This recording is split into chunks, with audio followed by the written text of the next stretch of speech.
하나님의 말씀은 골로새서 3장 18절로부터 4장 1절까지입니다. 신약성경 328쪽입니다. 골로새서 3장 18절로부터 4장 1절까지입니다. 골로새서 3장 18절로부터 4장 1절까지 말씀을 제가 받들어서 읽겠습니다. 아내들아 남편에게 복종하라. 이는 주 안에서 마땅하니라. 남편들아 아내를 사랑하며 괴롭게 하지 말라. 자녀들아 모든 일에 부모에게 순종하라. 이는 주 안에서 기쁘게 하는 것이니라. 아비들아 너희 자녀를 노엽게 하지 말지니 낙심할까 함이라. 종들아 모든 일에 육신의 상전들에게 순종하되 사람을 기쁘게 하는 자와 같이 눈가림만 하지 말고 오직 주를 두려워하여 성실한 마음으로 하라. 무슨 일을 하든지 마음을 다하여 주께 하듯 하고 사람에게 하듯 하지 말라. 이는 기업의 상을 주께 받을 줄을 아나니 너희는 주 그리스도를 섬기느니라. 불의를 행하는 자는 불의의 보응을 받으리니 주는 사람을 애무로 취하심이 없느니라. 상전들아 의와 공평을 종들에게 베풀지니 너희에게도 하늘에 상전이 계심을 알지어다. 아멘. 오늘이 2020년 올해의 마지막 주일입니다. 마지막 주일을 위해서 이 주일에 맞는 특별한 설교의 메시지가 없을까 생각을 많이 하였습니다. 그런데 오늘 설교의 메시지를 남편과 아내와의 관계, 부모와 자녀의 관계, 종과 육신의 상전의 관계를 다루는 이 본문을 선택한 이유가 있습니다. 그 이유는 제가 2주 전에 설교했던 골로새 3장 17절에 있는 모든 일을 주 예수 이름으로 하라 라는 말씀 때문입니다. 모든 일을 주 예수 이름으로 하라. 저는 제가 모든 일을 주 예수 이름으로, 즉 주 예수님을 대신하여 주 예수님이 주시는 지혜와 능력으로, 다시 말하면 나 자신이 스스로 하지 않고 주 예수님이 나를 통하여 하시면 어떤 일이 일어날까를 많이 생각하였습니다. 그리고 내 스스로 살지 않고 정말로 주 예수 이름으로 살아보려고 생각을 많이 하였습니다. 그리고 제 아들에게도 계속 주 예수 이름을 하라. 학원에서 아이들에게 영어를 가르칠 때도 그냥 하지 말고 주님이 너를 통해서 하시도록 하라. 믿음을 하라. 주님이 주시는 능력과 지혜로 하라. 이렇게 자주 권하였습니다. 주 예수 이름 무엇입니까? 그 예수님이 우리의 주님이시다는 것이죠. 예수님이 우리의 주님이시다는 것은 예수님이 우리를 위해 십자가에 죽으시고 부활하심으로 하나님께서 우리의 주가 되게 하셨다는 복음의 내용입니다. 이것은 골로새 3장 16절에서 그리스도의 말씀이 너희 속에 풍성히 거하라에서 그리스도의 말씀이 곧 예수님이 주님이시다. 복음이라는 것이죠. 이 복음의 결과가 골로새 3장 15절에 있는 그리스도의 평강입니다. 그리스도의 평강이 너희 마음을 주장하게 하라. 너희는 평강을 위하여 한 몸으로 부르심을 받았나니 너희는 또한 감사한 자가 되라는 말씀입니다. 성도 여러분, 주 예수 이름으로 행해야 할 가장 기본적인 현장이 어디겠습니까? 그것은 가정이요. 그리고 사회에서 우리가 일하는 일터인 직장입니다. 주 예수의 이름, 그 복음을 적용할 현장이 가정이요. 그리고 내가 일할 일터인 직장이기 때문에 이 복음의 열매인 그리스도의 평강을 풍성하게 누려야 할 현장이 우리의 가정이요. 그리고 사회이기 때문에 저는 오늘 본문을 선택을 하였습니다. 오늘 본문을 살펴보기 전에 이 주제의 관점에서 우리나라에 있었던 세월의 침몰 사건, 참사 사건과 그리고 오래전에 있었던 타이타닉호의 침몰 사건을 비교해 보았습니다. 세월호에서는 선장과 선원이 가장 먼저 하선을 하였고 학생들이 배에 남아서 죽음을 당하였습니다. 그러나 타이타닉호에서는 어린이와 여자들이 먼저 하선을 하였고 그 다음에는 남자들, 그리고 그 다음에는 선원들이 하선하고, 선장은 가장 마지막까지 배에 남아서 죽음을 맞았습니다. 모든 배 안에서는 선장이 최고의 권위자이기에 모든 사람들은 선장의 말에 순종을 하여야 합니다. 그런데 세월에서는 선장은 살고 가장 먼저 나와서 살았고, 타이타닉에서는 선장은 죽었습니다. 무엇이 이와 같은 차이를 만들었을까요? 타이타닉호에서는 선장과 사람들이 복음을 기초하는, 주 예수 이름인 이 복음을 기초하는 기독교의 문화 속에 살았던 사람들이었고, 그래서 주 예수 이름으로 그들은 행하였고, 세월호는 그렇게 하지 못하였던 차이인 것입니다. 제가 남아공에서 거의 14년을 살았는데, 거기서는 택시나 엘리베이터를 탈 때도 언제나 어린이가 여자가 먼저입니다. 남자와 여자가 부부가 택시를 타고 있어도 얼른 남편이 내려서 아내의 문을 열어줘야 합니다. 어떤 여자분이나 거실에 대문을 열고 들어오면 거실에 의자에 앉아있던 남자들은 벌떡 일어나서 여자에게 존경을 표시를 해야 합니다. 그런데 결정적인 순간에는 아내들이 남편의 결정에 따르는 것을 저는 많이 보았습니다. 그러나 우리 문화는 정반대이죠. 그렇지 않습니까? 남자 중심이죠. 모든 것이 남자가 먼저. 이렇게. 무슨 차이일까요? 저는 복음의 차이라고 생각합니다. 우리 모두는 복음이라는 극장 속에 있는 배우라고 할 수 있습니다. 가정과 사이에서 우리 모두가 주 예수 이름으로 행하는 배우입니다. 그 주 예수 역할을 맡은 배우인 것이죠. 다시 말하면 복음을 전가하는, 복음을 우리의 삶의 역할을 통하여서 나타내는 배우 역할을 하고 있는 것입니다. 그러면 이제 오늘 본문을 통하여서 우리 가정과 그리고 내가 일하는 직장 속에서 각자가 맡은 복음의 역할들을 찾아보겠습니다. 첫 번째는 남편과 아내의 관계입니다. 먼저 아내들에게 주시는 권면입니다. 18절이죠. 아내들아 남편에게 복종하라. 이는 주 안에서 마땅하니라. 아마 대부분 여성들, 심지어 기독교 그리스도인 여성들도 이 말씀을 좋아하지 않을 것입니다.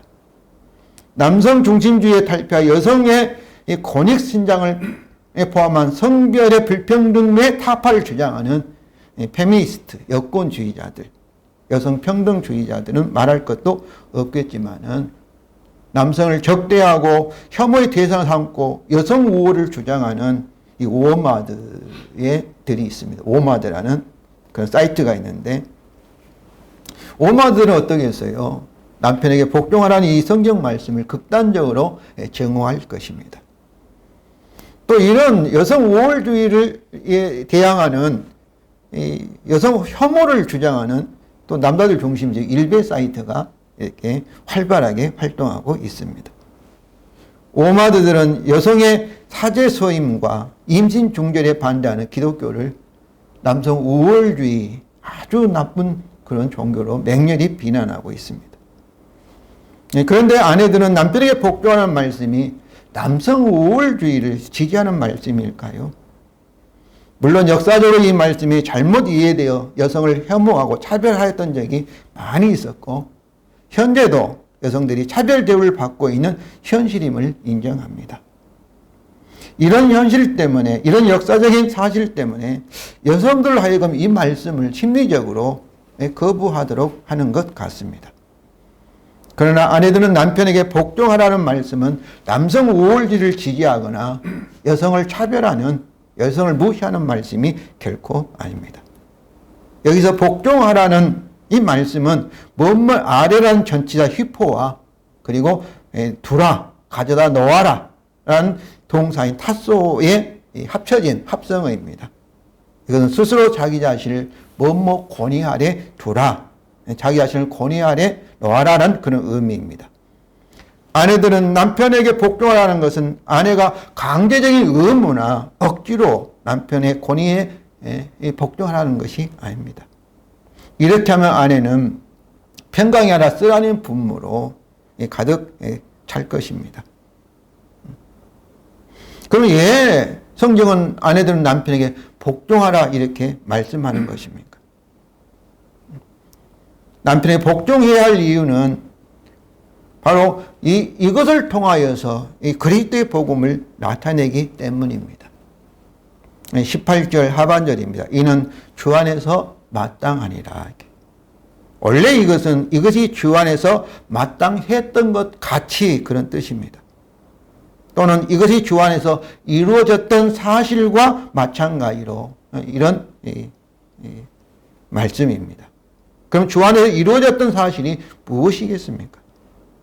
그것은 그리스도께서 자신이 하나님과 동등하신 창조주 하나님이시지만은 스스로 자기 자신을 낮추셔서 성자로서 성부 하나님의 뜻에 순종하심으로 자신의 사명 십자가에 죽기까지 순종하셨던 것을 가리키고 있습니다. 이와 마찬가지로 아내 역시 남편과 동등한 지위에 있으나 스스로 자원하여 남편에게 순종하라는 것입니다. 다시 말하면 주 안에서 아내는 그리스도같이 행하라. 주 예수 이름으로 하라. 그리스도같이 복음을 드러내라. 복음을 증거하라는 것입니다. 골로새 3장 17절입니다. 또 무엇을 하든지 말이나 일이나 다 주 예수 이름으로 하고 그를 힘입어 하나님 아버지께 감사하라. 자기 남편에 대해서 못났다고 또 부족하다고 불평하지 말고 그리스도를 힘입어서 어떻게 해요? 그 남편에 대해서 하나님 아버지께 감사하라.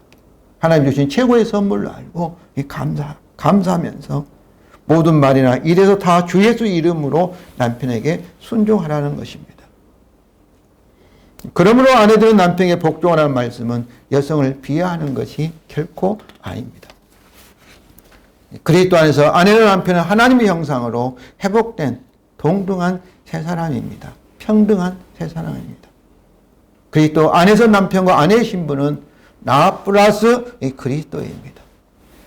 골로새 3장 11절입니다. 거기에 헬라인이나 유대인이나 할레파나 무할레파나 야마이나 수구디아이나 종이나 자유이나 차별이 있을 수 없나니 오직 그리스도는 만유시요 만유 안에 계시니라. 그렇습니다. 오직 그리스도는 만유시 그리스도가 무한대의 가치가 있기 때문에 그리스도 안에 있는 남편과 아내는 그리스도 안에서 평등합니다. 남편과 아내의 차이라는 것은 곧 거의 없는 것과 마찬가지입니다. 이처럼 그리스도 안에 세 사람이 된 남편과 아내는 하나이며 평등합니다. 다만 이 세상에서 맡은 역할, 복음을 드리는 맡은 역할의 차이 때문에 아내는 아내로서 남편의 순종함으로 그리스도가 했던 것을 바로 세상에 드러내고 남편은 또 남편으로서 그리스도가 하였던 것을 이 복음을 세상에 증거하는 역할의 차이가 있을 뿐입니다. 마치 우리 몸에 손이 있고 발이 있고 그리고 머리가 있는 것처럼 다 평등하지요. 그러나 손의 역할이 있고 발의 역할이 있고 또 입의 역할이 있고 눈의 역할이 다른 것처럼 다만 그 다른 역할의 차이가 다르다는 것뿐입니다. 그러므로 아내는 주 예수 이름으로 복음으로 남편에게 자발적으로 복종하여서 복음을 드러내시기를 바랍니다. 그러면 아내는 그리스도의 평강엔 만족으로 기쁨으로 충만하게 될 것입니다. 이제는 남편들이 주시는 권면입니다. 19절입니다. 남편들아 아내를 사랑하며 괴롭게 하지 말라. 여기서 사랑하는 이 아가파오는 단순히 남녀 간의 에로스적인 사랑이 아니라 죄인을 향하신 하나님의 무조건적인 사랑을 나타냅니다. 남편은 그리스도와 교회를 사랑하신 것처럼 아내를 무조건적으로 사랑하는 거죠. 그리스도가 교회를 십자가에서 자기 자신을 희생한 것처럼 아내를 위해서 아내를 보호하고 아내를 위해서 자기 자신을 희생하는 그런 사랑을 나타내라는 것입니다. 에베소 5장 25절입니다. 남편들은 아내 사랑하기를 그리스도께서 교회를 사랑하시고 그 교회를 위하여 자신을 주심같이 하라. 이처럼 남편 아내에게 주 예수 이름으로 다시 말하면 복음을 증거하라는 것입니다. 타이타닉 선장이 하였던 것처럼 자기가 얼마든지 먼저 내려올 수 있는 그 최고의 권위를 가지고 있지만은 다른 사람들을 위해서 가장 약한 어린 아이들 그리고 여인들을 먼저 내리게 양보하고 또 다른 남자들에게 양보하고 선원들에게 양보하고 자기 자신이 죽음을 당한 것처럼 그리스도처럼 아내를 위해서 사랑하라. 자기를 희생하라. 자기 자신을 주는 그런 사랑하라. 이런 말씀인 것입니다. 그럼에도 불구하고 자신과 한 몸의 아내를 괴롭게 하는 어리석은 남편들이 많이 있습니다. 그래서 남편들에게 아내를 괴롭게 하지 말라고 권면합니다. 아내를 괴롭게 하는 남편이 어떻게 그리스도의 복음의 역할을 하겠습니까? 이것은 아내만을 괴롭게 하는 것이 아니라 주님을 괴롭게 하는 것이고 자기 자신을 괴롭게 하고 있는 바보인 것입니다. 그러므로 남편들은 자기 아내를 진정으로 사랑함으로 주 예수 이름으로 즉 복음을 자녀들 앞에 가정 안에서 증거하시기를 바랍니다. 애롭고 불안한 처녀와 총각이 결혼을 하여도 결국 애롭고 불안한 아내와 남편이 된다는 말이 있습니다. 다시 말하면 애롭고 불안은 결혼을 하여서 자신 앞에 남편을 두고 자신 앞에 아내를 둔다고 해서 사라지지 않는다는 것입니다. 왜냐하면 우리 인간은 연애나 결혼을 위하여 창조된 것이 아니라 하나님을 위하여 창조되었기 때문입니다. 남편이 아내가 나를 만족시킬 수 없다는 거죠. 오직 하나님만이 내 마음을, 내 영혼을 만족시킬 수 있다는 것입니다. 그렇기 때문에 정말 오랫동안 사랑하며 연애를 하였던 사람들도 결혼한 후에 이혼하는 경우가 종종 많이 있습니다. 다시 말하면 그리스도의 복음인 하나님의 사랑으로 이미 만족한 처녀와 총각들이 결혼을 하여야만이 가정에서 남편은 주 예수 이름으로 아내도 복음으로 서로 사랑하고 섬기기 때문에 그리스도의 평강으로 참으로 만족하고 안식을 누릴 수 있다는 것입니다. 바로 이것은 부모와 자녀의 관계 또 직장에서 상사와 또 이 부하의 관계에서도 마찬가지입니다. 이제 두 번째로 부모와 자녀의 관계를 살펴보겠습니다. 먼저 자녀들에게 주는 권면입니다. 20절입니다. 자녀들아 모든 일에 부모에게 순종하라. 이는 주 안에서 기쁘게 하는 것이니라. 순종하는 말씀은 18절에서 아내에게 주었던 말씀처럼 복종하라와 같은 의미입니다.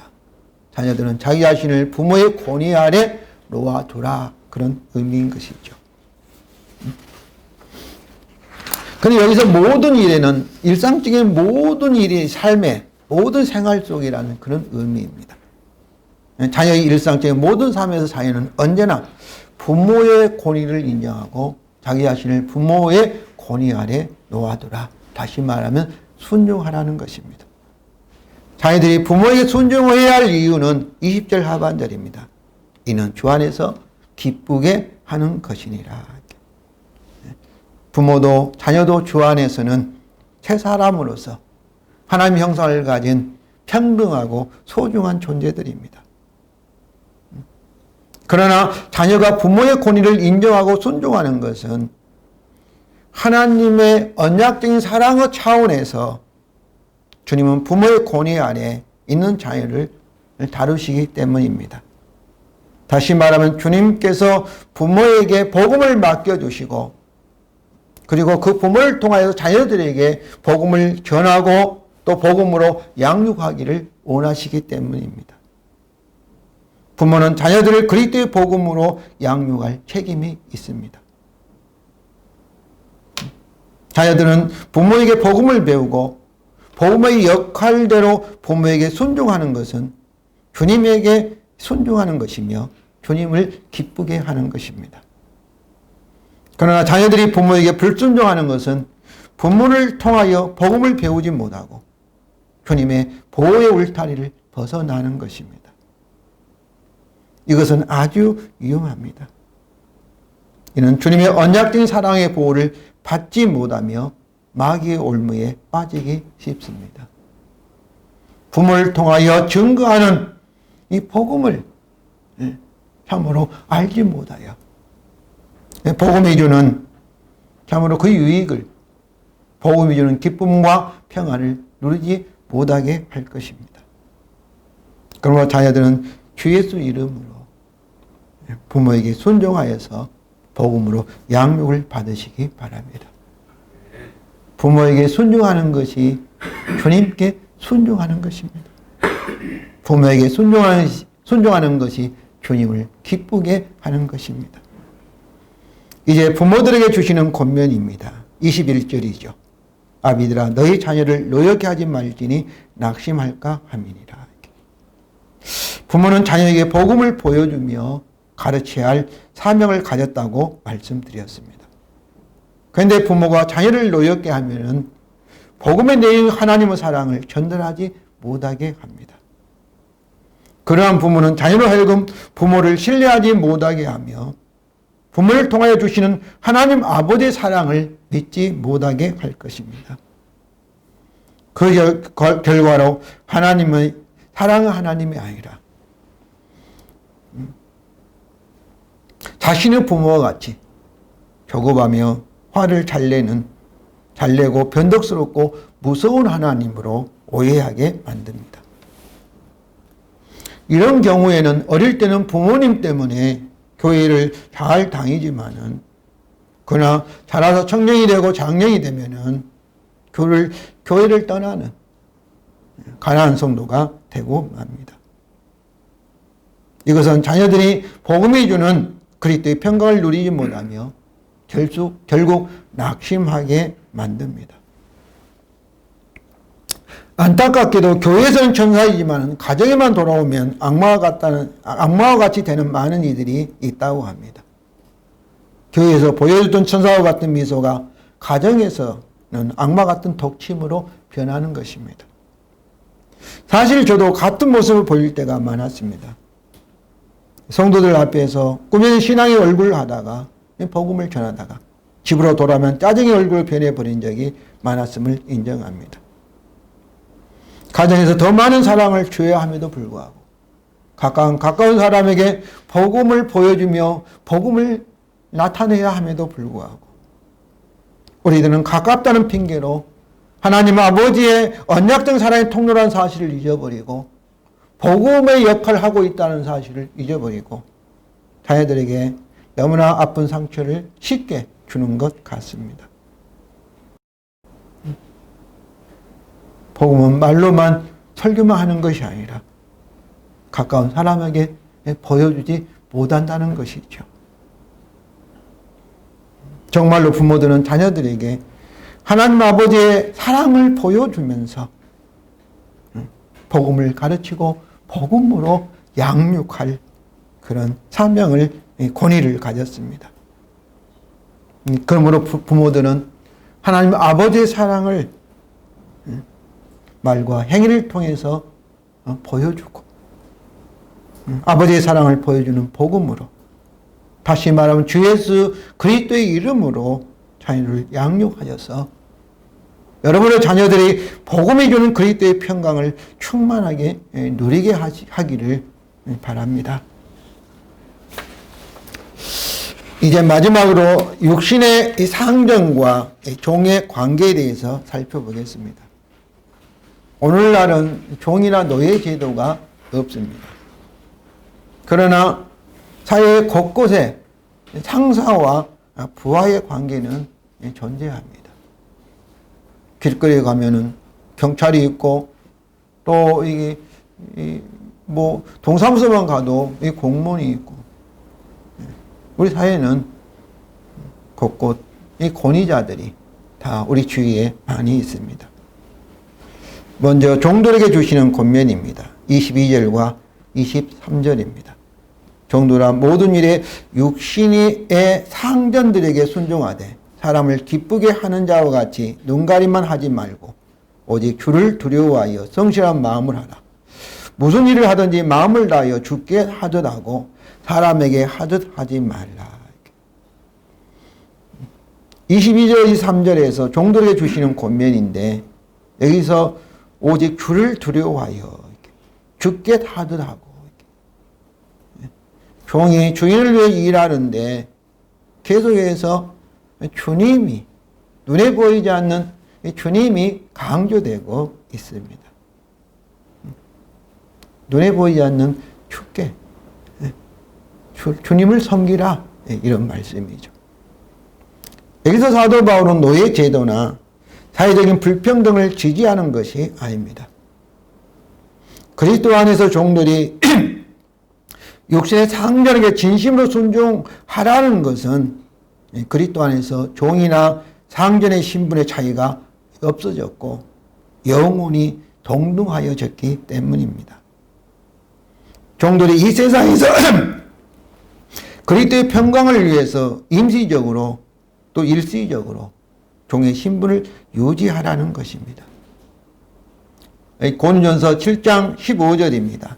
하나님은 화평 중에서 너희를 부르셨느니라.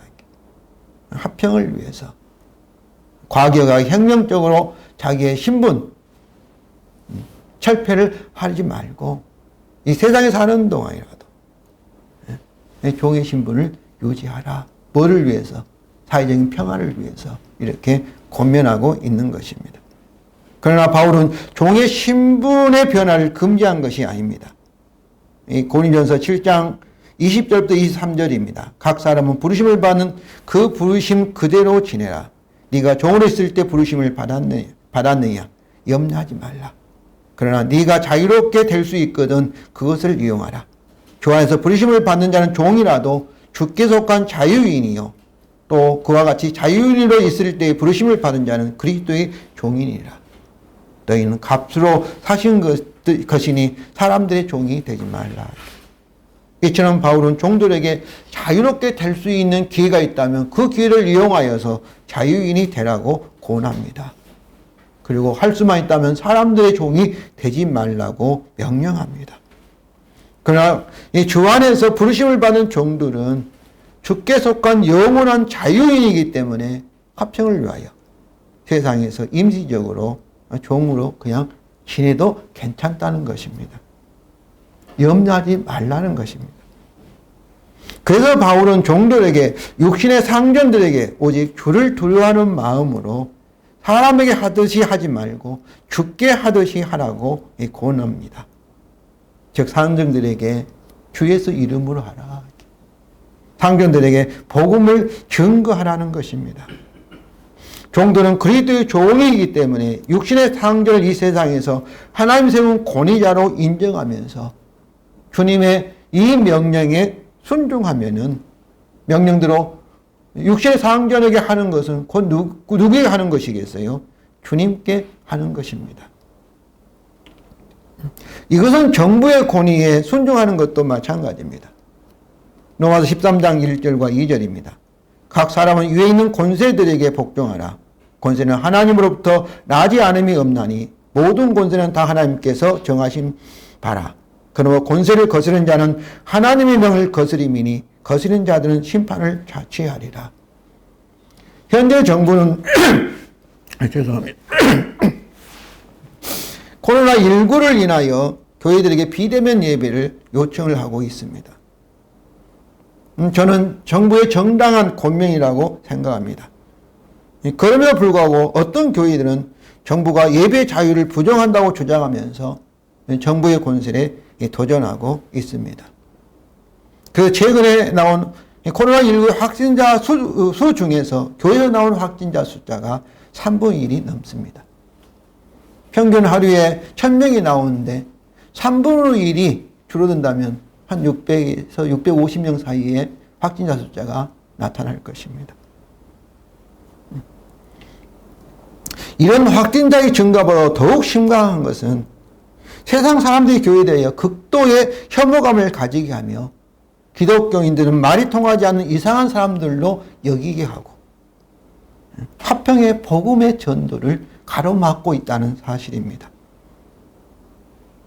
특히 정부의 정당한 권면을 거부하는 것은 하나님 명을 거부하는 것으로 하나님 심판을 자취하는 비성경적인 태도인 것입니다.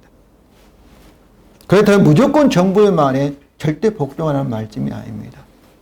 아무런 이유도 없이 아무런 형편도 없이 그냥 예배를 방해한다든지 교회를 핍박했을 때는 정부에게 권세를 주신 하나님의 권위가 더 높기 때문에 정부의 말보다도 세상의 권세보다도 우리는 하나님의 권세에 우리가 복종을 하여야 할 것입니다.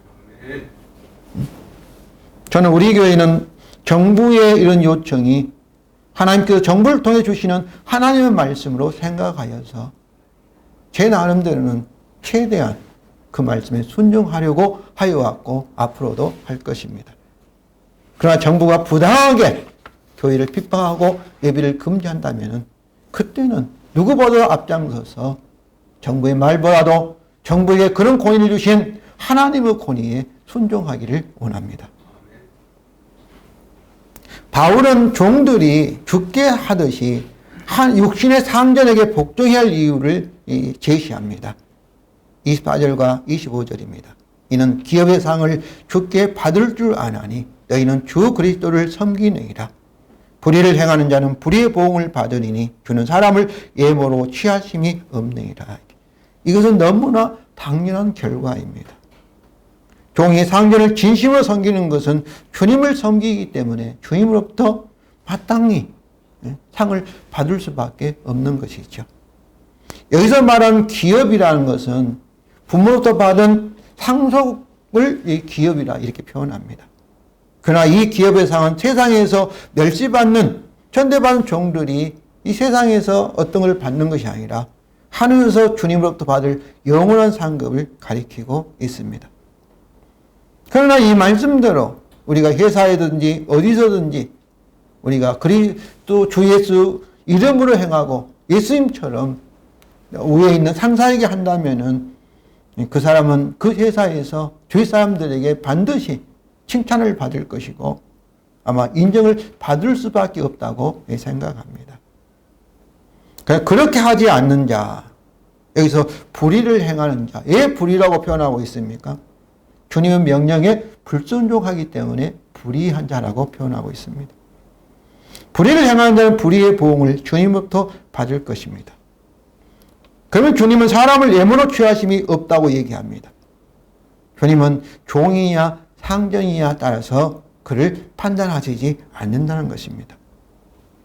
종들이 오늘 주님의 명령대로 육신의 상전을 섬기면은 곧 주님을 섬기기 때문에 그렇지 않는 상전보다도 더 좋은, 더 큰 기업의 상을 받을 수 있을 것입니다. 그러므로 종들은 주 예수 이름으로 육신의 상전들에게 복종하여서 하늘의 기업의 상을 받으시기를 바랍니다. 특별히 오늘 말씀을 통해서 주위에 있는 그런 상사들에게 그리스도의 복음을 증거하시기를 바랍니다. 이제 육신의 상전들에게 주시는 권면입니다. 4장 1절입니다. 상전들아 의와 공평을 종들에게 베풀지니 너희에게도 하늘의 상전이 계심을 알지어다.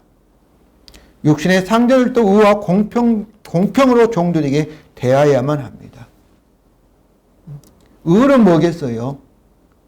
바로 상사가 자기 부하를 주님께서 명령하신 대로 이렇게 대하면은 그것은 의가 되는 것이고,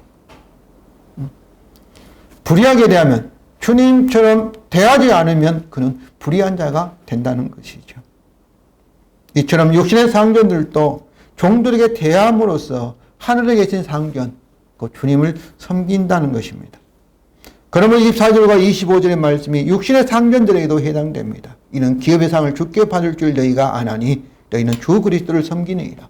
불의를 행하는 자는 불의의 보응을 받으리니 주는 사람을 예모로 취하심이 없느니라.